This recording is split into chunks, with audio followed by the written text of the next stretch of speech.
Hello, dear students. Good morning to all of you. As we were discussing about the international sources of finance, in this term we have discussed about the international capital market. Dear students, in the previous class, we have already discussed about the definition or about the terms of the GDR, that what is exactly meaning of GDR and how does it work. Now today, dear students, we will start the discussion from the features of the GDR or the characteristics of the GDR, that how these GDRs are playing a vital role in creation of the international sources of finance. So dear students, in the terms of the GDR, first of all, GDR, dear students, GDR can be listed in and traded on a stock exchange of any foreign country other than America. It means, dear students, if any country or any company is using GDR, then that GDR can be listed in any stock exchange of any foreign country and other than America. Other than America means this GDR is not useful for America. Outside the America, this GDR is useful. This GDR is helpful for creation of finance by listing it in a stock exchange for doing the trading of the stock or stock. Now the next term, that is, or the next features, that is, it is a negotiable instrument. It is a negotiable instrument. It means the date of the negotiation is mentioned and for how long this GDR will be applicable or useful, these all terms are negotiated and terms and conditions are written over there, and it is controlled under Negotiable Instrument Act 1881. 1880. Now dear students, the next term or next feature, that is, a holder of GDR can convert it into the shares.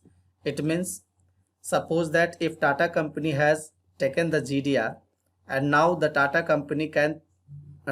company wants to change it or convert it into the shares, then Tata company can convert it into the shares in foreign stock exchange of any country other than America. Now next is, the holder of GDR gets dividends because it is a kind of term of stock, it is a kind of share.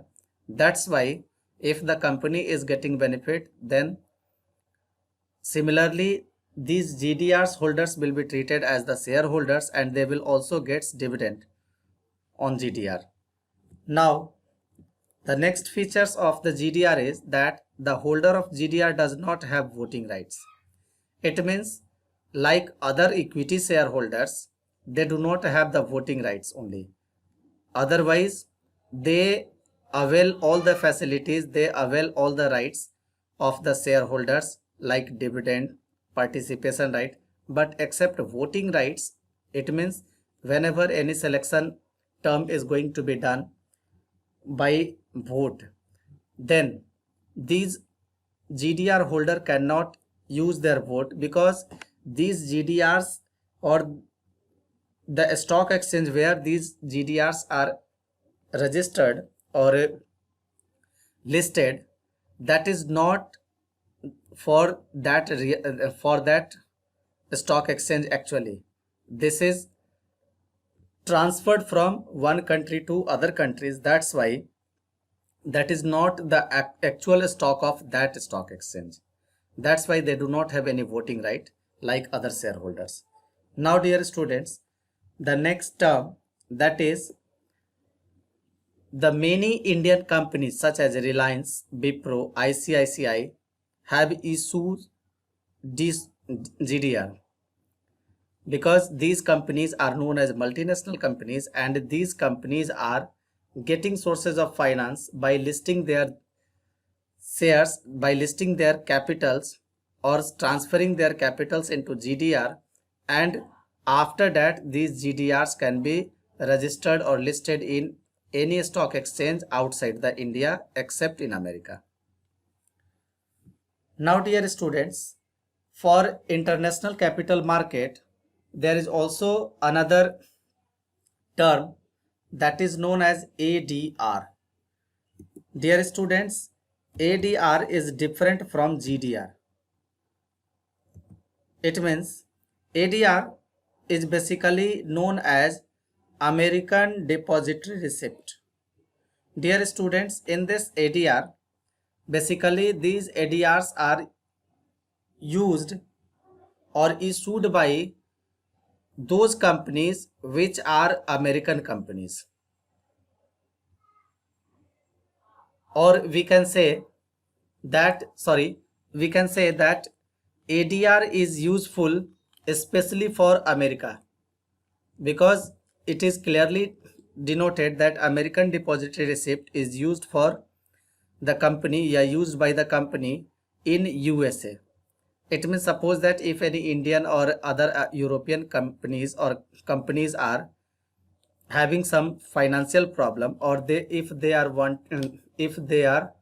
wanting to establish their branches, that is manufacturing and sales services branches in America, then if they want or if they need the financial support, for the fulfillment of financial support they need ADR, because through the ADR they can